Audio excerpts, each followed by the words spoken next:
Good morning, guys. I'm here to read Mr. Popper's Penguins, Chapter 2 with you. So if you remember yesterday, Mr. Popper came home. It's the end of the season, and so he is now going to be out of work because he paints houses and hangs wallpaper. So he's going to be out of work for the season. And so we are on Chapter 2 now. Chapter 2, The Voice in the Air. That evening, when the little Poppers had been put to bed, Mr. and Mrs. Popper settled down for a long, quiet evening.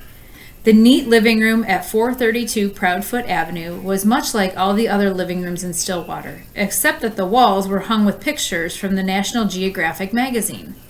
Mrs. Popper picked up her mending, while Mr. Popper collected his pipe, his book, and his globe. From time to time, Mrs. Popper sighed a little as she thought about the long winter ahead. Would there really be enough beans to last, she wondered. Mr. Popper was not worried, however, as he put on his spectacles. Those are glasses. He was quite pleased at the prospect of a whole winter of reading travel books with no work to interrupt him. He set his little globe beside him and began to read. Remember, Mr. Popper loves travel books, especially about the North Pole and South Pole and the Arctic and Antarctica. What are you reading? Asked Mrs. Popper. I'm reading a book called Antarctic Adventures. It is very interesting. It tells all about the different people who have gone to the South Pole and what they have found there. Don't you ever get tired of reading about the South Pole? No, I don't. Of course, I would much rather go there than read about it, but reading is the next best thing. I think it must be very boring down there, said Mrs. Popper. It sounds very dull and cold with all that ice and snow. Oh, no, answered Mr. Popper. You wouldn't think it was dull if you had gone with me to see the movies of the Drake expedition at the Bijou last year. Well, I didn't, and I don't think any of us will have any money for movies now, answered Mrs. Popper, a little sharply. She was not at all a disagreeable woman, but she sometimes got rather cross when she was worried about money. If you had gone, my love, went on Mr. Popper, you would have seen how beautiful the Antarctic is. But I think the nicest part of all is the penguins. No wonder all the men on that expedition had such a good time playing with them. They are the funniest birds in the world.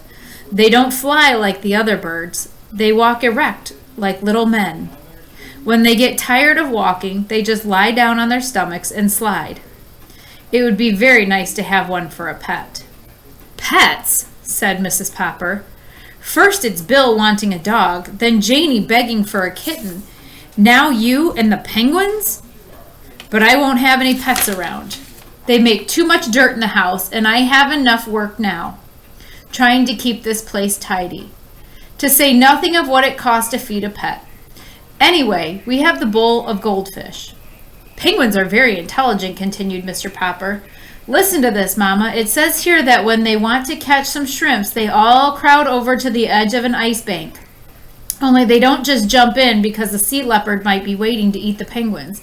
So they crowd and push until they manage to shove one penguin off to see if it's safe.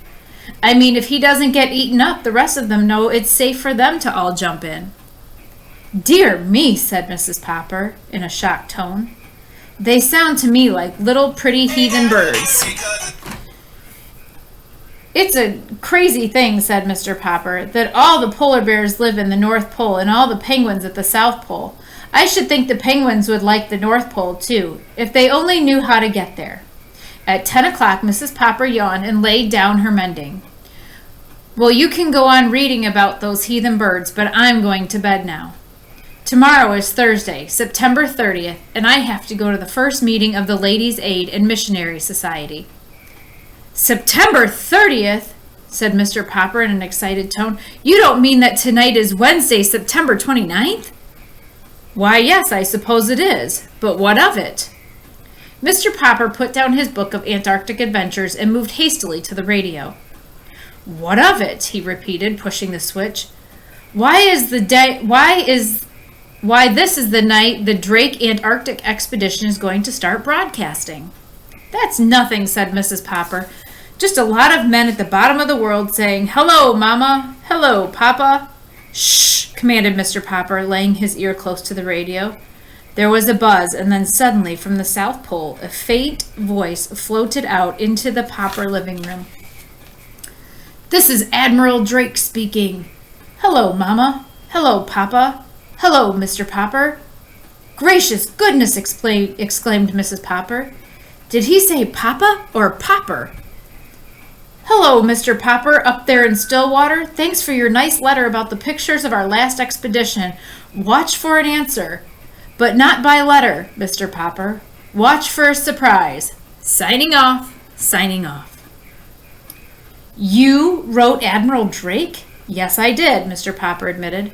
"I wrote and told him how funny I thought the penguins were." "Well, I never," said Mrs. Popper, very much impressed. Mr. Popper picked up his little globe and found the Antarctic. "And to think he spoke to me all the way from there. And he even mentioned my name. Mama, what do you suppose he means by a surprise?" "What do you think he means? What do you think that surprise might be?" "I haven't any idea," answered Mrs. Popper, "but I'm going to bed. I don't want to be late for the Ladies' Aid and Missionary Society meeting tomorrow." And that's the end of Chapter 2. Come back for Chapter 3. I look forward to seeing you.